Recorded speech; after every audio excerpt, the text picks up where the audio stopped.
सटीक संदेश जो प्रधानमंत्री नरेंद्र मोदी ने अपनी सेना और दुनिया को दिया। वो इस तरह का है कि जवाब देना पड़ेगा और हम जवाब देंगे। गोली का जवाब गोला होगा। प्रधानमंत्री नरेंद्र मोदी ने स्पष्ट शब्दों में अमेरिका तक से यह कह दिया कि अगर वहां से गोली चलेगी तो यहां से गोला चलेगा। तो कहा गया कि जी हमने इतने 6 जहाज गिरा दिए, हमने यूं कर दिया, हमने यूं अटैक कर दिया, हमने फलाना कर दिया, धमाका कर दिया। लेकिन मुझे कोई बताएगा, चाहे वो हमारे भाई लोग हों, चाहे वो कह लीजिए कि सिविलियन गवर्नमेंट हो, वो ये बताए कि जी आप लोगों ने आगे करना क्या है। उनकी गलत असेसमेंट थी नरेंद्र मोदी की, लेकिन ऐसा हुआ नहीं, ये उल्टा हो गया काम। दूसरा, उन्हें ये लगता था कि पाकिस्तान की इकोनॉमी क्योंकि बहुत बुरी तरह मुतासिर हुई है, गुज़िश्ता 3 सालों में बेड़ा ही गर्क हो गया इकोनॉमी का। पाकिस्तान ने अपने रिसोर्सेज का इस्तेमाल इंडिया के मुकाबले में बेहतर किया है। इंडिया के पास पाकिस्तान से बेहतर जहाज हैं, इंडिया के पास पाकिस्तान से बेहतर चीजें।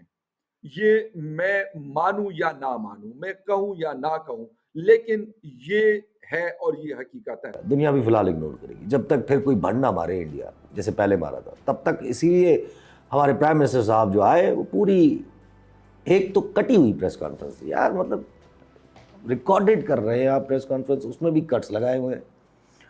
इससे जाहिर होता है कि आपका प्राइम मिनिस्टर कितना कंफ्यूज था। तो फिर फौरी तौर पे वो सारा नैरेटिव बदलना शुरू हो गया, फिर डिफरेंट प्रोग्राम होना शुरू हो गए, फिर डिफरेंट ट्वीट्स आना शुरू हो गए कि नहीं जवाब तो देंगे और जरूर देंगे, भारत को जवाब देंगे, जवाब जरूर देना है। फिर ये वाला नैरेटिव आ गया। तो ये अल्लाह की तरफ से होता है कि ये आप सुरखरू होते हैं बाद औक़ात कि जो मुझे सिर्फ ये कहने पे कि ये तैयारी गिरना जो है ये जवाब नहीं है, आपके शहरों पे आपके घर के अंदर घुस के मारा गया आपको, तो आपने जवाब देना है।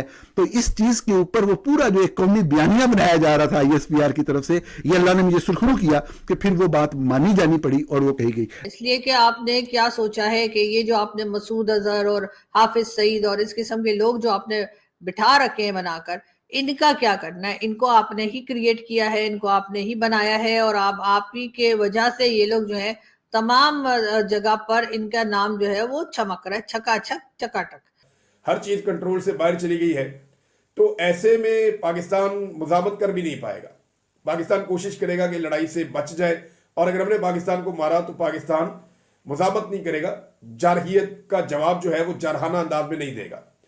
ये गलत असेसमेंट लेकर मोदी साहब ने पाकिस्तान पे चढ़ाई का बहाना ढूंढा और पाकिस्तान पे चढ़ाई कर दी। अब ये जनाब मोदी साहब की असेसमेंट थी, लेकिन उन्हें आइडिया नहीं था कि उनके साथ क्या होगा। मोदी का ख्याल था कि ये सारा कुछ हम करेंगे और उसके बाद जब भी भारत में हम इलेक्शन में जाएंगे तो एक तो हमारा इलेक्शन बड़ा आसान हो जाएगा कि हम फाते हैं, हम जीत कर आए हुए हैं, हमने दुश्मन को शिकस्त दी है और हम आपके मुहाफिज हैं। लोगों को डराओ, डराने के बाद उन्हें बताओ कि मैं ही तुम्हारी हिफाजत कर सकता हूं, लिहाजा मुझे ही वोट डालो। यही काम पाकिस्तान की एस्टेब्लिशमेंट करती रही हमेशा। मैं अगर नरेंद्र मोदी साहब को या किसी और को, मैं इवन पाकिस्तान के बहुत सारे लोगों से मैं डिसएग्री करता हूँ बहुत सारी पॉलिसीज के साथ, बट मैंने कभी अब्यूजिंग लैंग्वेज वहाँ पे यूज़ नहीं की, ना मैं करता हूँ। आप ट्विटर पे जाएं, फेसबुक पे जाएं, इंस्टा पे जाएं, मेरे यूट्यूब चैनल को देख लें या किसी भी टीवी चैनल के ऊपर देख लें, नो एंड नेवर। ये टेररिस्ट है, सभी जानते हैं, सभी को पता है, बल्कि कई वीडियोस भी सोशल मीडिया पे घूम रही है जिसमें कि ये कहा भी जा रहा है कि जी मसूद अजहर की फैमिली के 11 या 12 लोग जो है वो मारे गए हैं और इस किस्म की बातें। तो क्या अब ये और बात है कि हमारे ये तो कहा जा रहा है कि जी इन्वेस्टिगेशन नहीं हुई और जी पाकिस्तान पे इल्जाम लगा दिया, पाकिस्तान ने तो कुछ किया नहीं और हमें तो पता ही नहीं, और ये वो सब कुछ है। चले मान लिया, मैं एज अ पाकिस्तानी मान जाती हूँ, पाकिस्तान का कुछ हाथ नहीं है उसमें जो कुछ कश्मीर में हुआ, और हम लोगों तो बिल्कुल मासूम है, हमारी तरफ से कोई बात ऐसी नहीं हुई। लेकिन जवाब फिर भी ज्यादा नहीं दिया गया। एक अजीबोगरीब वाकया हुआ कि कहा गया कि अमृतसर पे भारत ने ड्रोन हमले कर दिए हैं और हमने ड्रोन को नकारा बना दिया है। फिर एक और वाकया हुआ ड्रोन के बाद कि भारत ने अमृतसर के ऊपर बैलिस्टिक मिसाइल फायर कर दिए हैं और 5 बैलिस्टिक मिसाइल हिट किए हैं अमृतसर के ऊपर। और ये जब खबर चली तो फिर साफ ज़रा लोगों को जिनको समझ आनी थी उनको आ गई कि ये चले ज़रूर हैं, चलाए जहाँ से भी गए हैं, लेकिन ये हदफ पे पहुँचने से पहले गिरा दिए गए हैं। तो अब कोई जवाब आएगा। तो फिर भारतीय एयरफोर्स ने पाकिस्तान की मुख्तलिफ जो एयर बेसिस थी उनके ऊपर हमला किया, जिनमें इंतहाई अफसोसनाक हमला, पाकिस्तान की तारीख का शायद इंतहाई अफसोसनाक हमला था। पाकिस्तान के कैपिटल इस्लामाबाद की जो एयर बेस थी, नूर खान एयर बेस, उसके ऊपर भारत ने हमला किया। लेकिन यहां पे तो बाकायदा 9 मई को भारत ने बम गिराए, मिसाइल गिराए, ड्रोन्स गिराए और उन्होंने पाकिस्तान की एयर बेसिस को तबाह करने की कोशिश की।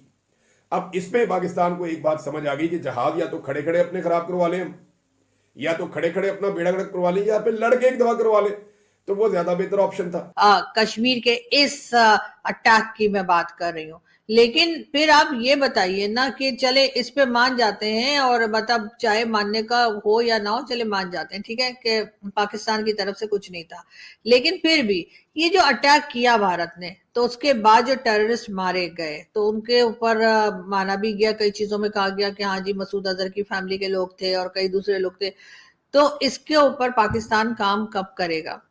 जी हाँ दोस्तों, जैसा कि आपने देखा कि भारत का क्लियर स्टैंस है कि अगर उधर से कोई गोलीबारी करता है यानी पाकिस्तान साइड से, तो इधर से गोला बरसेगा। ये भारत सरकार का पूरा क्लियर कट मैसेज है।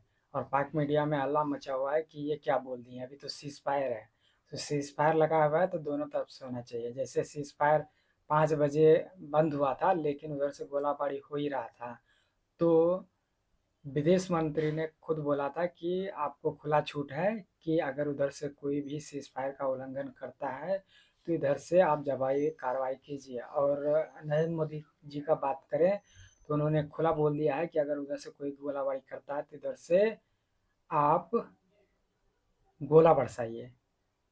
और तो और उसमें ऐसे भी डर घुसा हुआ है कि भारत ने इतना उसको अभी मतलब समझे तो बर्बाद कर दिया है पाकिस्तान को, उसमें जाके ड्रोन अटैक हो या फिर जाके सर्जिकल स्ट्राइक हो, और उसके बाद जो डायरेक्ट उसका जो आतंकवादी वाला वो क्या पॉइंट था, वहाँ जाके डायरेक्ट हमला करना हो, वो सारा हो चुका है। और उसके बाद उसका एयरबेस जहाँ से वो उड़ान वगैरह भरता था उसको भी भारत ने उड़ा दिया था। तो अभी वहाँ के जो डीजीएमओ थे उन्होंने कॉल करके बोला कि अब रुक जाइए, बहुत हो चुका, हम बहुत मार खा चुके हैं, ठीक है आप बात कर लीजिए। तो आज उसका बातचीत हो रहा है, अब देखना होगा कि क्या होता है आगे। अब कुछ समय में पता चल ही जाएगा। उसके बाद इतना मार खाया है तो अब कुछ तो बोलेगा ही, तो वो देखना होगा, ठीक है। और वैसे भी पाक मीडिया में अभी वो खुल के बता नहीं रहा है कि हमको मार पड़ा है, और उसका मीडिया अगर देखिएगा तो बोलेगा कि हम जीत गए, हम भारत को ये कर दिए हैं ये कर दिए, जबकि ऐसा कुछ नहीं हुआ है। दुनिया भर को पता है कि उसको घुस के मारा है, चाहे उसका कितना एयरबेस जो था उसका समझिए तो रीढ़ का हड्डी तोड़ दिया है, तब वहाँ दौड़ते दौड़ते गया कहाँ, अमेरिका के पास, कि हमको बचा लीजिए। तो भारत का जो ये अचीवमेंट है वो दुनिया देखा है। और आप अपनी राय जरूर दीजिए, और चैनल पे नए तो चैनल को सब्सक्राइब भी जरूर कर लें।